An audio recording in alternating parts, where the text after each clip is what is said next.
देवादिदेव महादेव जी का पावन चरित्र चल रहा है।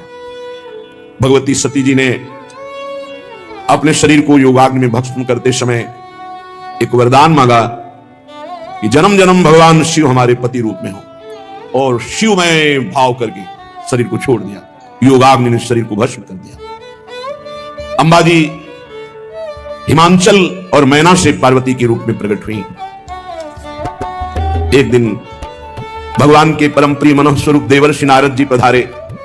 हिमांचल ने चरणामृत उतारा, चरणामृत की आरती पूजा करके भोग पवाया और फिर कहा, आपकी कृपा से परम कुशल मंगल है, हमारे यहां एक कन्या रत्न की प्राप्ति हुई। मैना जी को आदेश किया, पार्वती जी को लाई। बहुत त्रिपुर सुंदरी भगवती हैं। देवर्षि नारद जी दृष्टि से देखते ही समझ गए, ओहो ये तो आद्या शक्ति है। बड़े सद्गुण वर्णन किए। कहा, अब सावधान होकर के सुनो, समस्त सद्गुणों की खान तुम्हारी कन्या है, पर इसमें कुछ दोष जो मुझे दिखाई दे रहे हैं। इसको जो पति मिलेगा वो थोड़ा योगी। अब योगी क्या, योगिंद्रों मुनिंद्रों के गुरु हैं भगवान शिव। जटाधारी, ऐसी वैसी जटा थोड़ी है कि जन साधारण जटाएं हों, नहीं।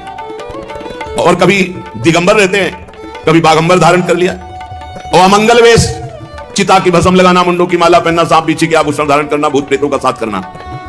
अस स्वामी यही का मिली परी हस्तश्री।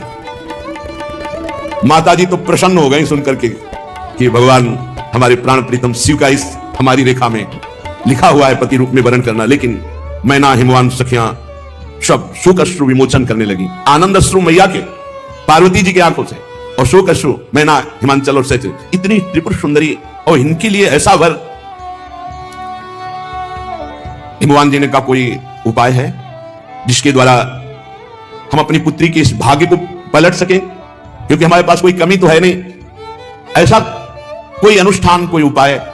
तो कहा, मुनीश हिमवंत सुनो, जो विधि लिखा लीलाल, देव दनुज नर नाग मुनि को न में तनहार। ऐसा कोई देवता ही नहीं पैदा हुआ, ऐसा कोई दैत्य नहीं, ऐसा कोई मनुष्य नहीं, ऐसा कोई नाग नहीं, ऐसा कोई मुनि नहीं कि जो भाग्य में लिखा हुआ है उसको पलट सके।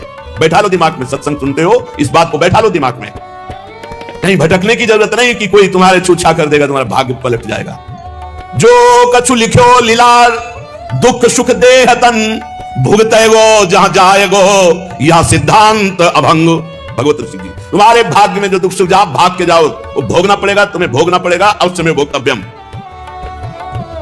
हिमवान ने कहा कि प्रभु फिर कोई उपाय नहीं कि रेखा पलटी जा सके। देवर्षि नारद जी ने कहा, एक उपाय सूझ रहा है, यदि भगवान सहायता कर दे तो कार्य सिद्ध हो सकता है। जैसी रेखा में दूल्हा के लक्षण लिखे हैं वो सब भगवान शिव पर हैं। वो अगर भगवान शिव से विवाह हो जाए तो सब गुण ही गुण, मंगल ही मंगल। यदि तुम्हारी कन्या तप करे और भगवान शिव कृपा करें तो भाल की रेखा को मिटाने की सामर्थ्य भगवान शंकर में। भावी मिट सके त्रिपुरा। भगवान श्री हरि का स्मरण करते हुए नारायण नारायण नारायण, और पार्वती जी को आशीष दिया और कहा, पर्वतराज हिमवान, आप तुम निश्चिंत हो जाओ, इसका परम मंगल होगा।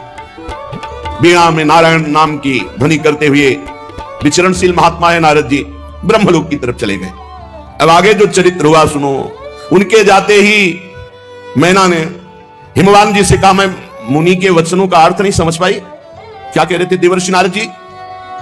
हम आपसे कह रहे हैं, सुन लो, यदि हमारी पार्वती के अनुकूल कुल और वर होगा तो विवाह करूंगी, नहीं तो चाहे जीवन भर कुंवारी कन्या रहे, हम ऐसे वैसे से ब्याह करने वाली नहीं। पार्वती मुझको प्राणों से भी अधिक प्रिय हैं, ये हम आपको बात बता रहे हैं। पार्वती की योग्य वर वरण नहीं किया तो लोग कहेंगे कि पर्वत तो जड़ होता ही है ना। तो इसलिए हम आपसे करें विवाह सुयोग्य वर के साथ, जिससे पीछे हृदय में जलना ना पड़े। और चरण पकड़ लिया हिमवान के, मस्तक रख दिया मैना जी ने। तब हिमवान ने उठाया और कहा, आप कैसी बात कर रहे हो? आप क्या समझती हो हम किसी को भी पार्वती जी दे देंगे? पर इतना जरूर समझ लो, देव ऋषि नारद के वचन कभी अन्यथा नहीं हो सकते। अपने प्रीतम हिमवान से एकांत वार्ता करके मैना जी पार्वती जी के समीप गई और बड़ा दुलार करके गोद में बैठा ला। अभी नौ किशोर अवस्था की तरफ माता जी का पदार्पण हो रहा है। बार बार हृदय से लगा रही, माथा चूम रही, गला भराया। पार्वती जी सर्वज्ञ हैं। माता जी के मन की बात जान करके बोली कि मैं जान रही हूं आप जो बोलना चाहती हैं, आप प्रेम विवशता बस बोल नहीं पा रही। माता जी ने बहुत प्रकार से समझाया। राधे राधे दोस्तों, और वीडियो को अपने प्रणाम किया माता पिता को, पार्वती जी ने, सत्संग और अपने प्राण प्यारे भगवान शिव के लिए तपस्या करने के लिए चले। जरूर करें। वीडियो आपको कैसा लगा कमेंट्स में आसन जमाया, भगवान शिव का ध्यान करते हुए गर्मी सर्दी बरसात खुले भगवान शिव का ध्यान, सब द्वंद्वों को सहना, शरीर की शुद्ध भूल गई, शिवाकार वृत्ति। कितना समय व्यतीत हो गया? 1000 वर्ष। 1000 वर्ष। बारी बतासा, बारी जल बतासा वायु। पत्ते भी खाना जो शाक के थे उनको छोड़ दिया, बहुत समय तक केवल जल, एक बार उसको भी छोड़ दिया, जल को भी छोड़ दिया, केवल श्वास चल रही है। भारी तपस्या। फिर बेलपत्र जो जमीन पर गिर कर सूख जाते, 3000 वर्ष तक ऐसे बेलपत्र को मुख में, सूखे हुए बेल, फिर उसको भी छोड़ दिया। पुनि परिहरे सुखाने उपरना। आप तो प्राण भी सूख गए। माता जी का नाम पार्वती जी का अपर्णा हुआ। आकाशवाणी हुई, हे अपर्णा, हे पार्वती जी, तुम्हारा मनोरथ सफल हुआ, तो अब इस कठिन क्लेश तपस्या को त्याग दो, भगवान शिव तुम्हें प्रीतम रूप में मिलेंगे। ऐसा आज तक किसी ने तप नहीं किया। बड़े बड़े ब्रह्म ऋषि, बड़े बड़े मुनि महात्मा, किसी ने ऐसा। अब इस आकाशवाणी को तुम सत्य मानो, निरंतर परम पवित्र हृदय में बात धारण कर लो, भगवान शिव तुम्हें पति रूप में मिलेंगे। तुम्हारे पिता तुम्हें बुलाने के लिए आएंगे। ब्रह्मा जी की प्रेरणा से तुम्हें हट छोड़ करके पिता की आज्ञा का पालन करना चाहिए। जान लेना, जब पिता बुलाने आए, सप्त ऋषि मिले, मेरी वाणी सत्य है, ऐसी आकाशवाणी हुई। पुलकित हो, सफल मनोरथ हो गया। कितना सौभाग्य, प्रीतम रूप में भगवान शिव मिलेंगे। राधे राधे दोस्तों, अब इधर वीडियो को अपने पूरा देखा, भगवान शंकर की महाराज के सत्संग प्रवचन सुनने के लिए प्रीत प्राप्ति चैनल को सब्सक्राइब जरूर करें। वीडियो आपको कैसा लगा पार्वती रूप में भगवान शिव के लिए मिलते हैं एक और वीडियो में। पार्वती जी भगवान शिव, मोह रहित, मद रहित, काम रहित, भगवान आत्मस्वरूप प्रभु के निरंतर चिंतन में मगन, कभी समाधिस्थ, कभी उन्मत्त विचरण कर रहे हैं, असंग। कभी कभी कोई मुनि जन आ जाते, प्रश्न करते तो उपदेश कर रहे हैं। यद्यपि भगवान अकाम है, फिर भी सती जी के वियोग से दुखी है। भगवान श्री हरि प्रकट हुए और कहा, प्रभु मैं एक प्रार्थना करना चाहता हूं आपसे। भगवान शंकर ने कहा, आदेश कीजिए।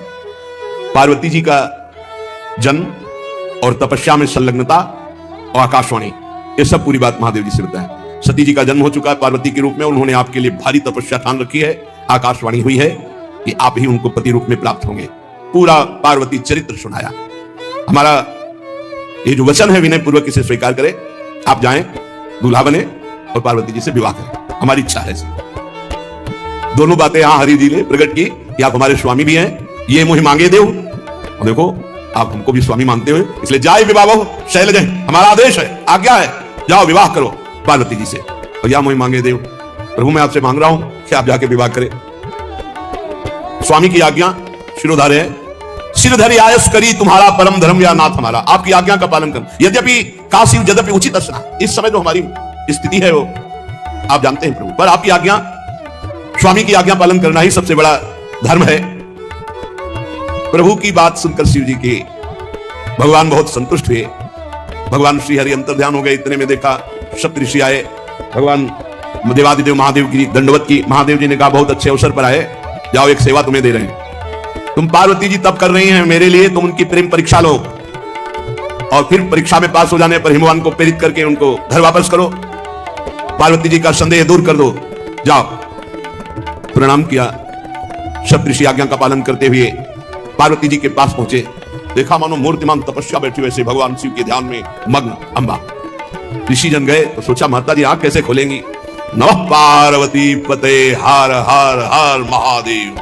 माता जी आंख, क्योंकि प्रीतम का नाम ही आंख खुलवा सकता है। मित्रों, आशा करता हूं कि यह धार्मिक शिक्षाप्रद कथा आप लोगों को अवश्य पसंद आई होगी। अगर आप लोगों को यह कथा पसंद आई हो तो इस कथा को लाइक करें और अधिक से अधिक लोगों को शेयर भी करें, जिससे कि वे भी इस शिक्षाप्रद उत्तम कथा को सुनकर अपने जीवन को सुखी एवं सामर्थ्य बना सकें। मित्रों, अगर अभी तक आप लोगों ने हमारे चैनल को सब्सक्राइब नहीं किया है तो तुरंत सब्सक्राइब कर लें, जिससे कि नोटिफिकेशन के माध्यम से आप लोगों को हमारे नए नए वीडियोस, शिक्षाप्रद कथाएं तुरंत प्राप्त हो सके और आप उसको सुन करके अपने जीवन को सुखी बना सके। तो कल फिर किसी नए धार्मिक कथा को लेकर के आप लोगों के समक्ष फिर से प्रस्तुत होंगे। तब तक के लिए राम राम।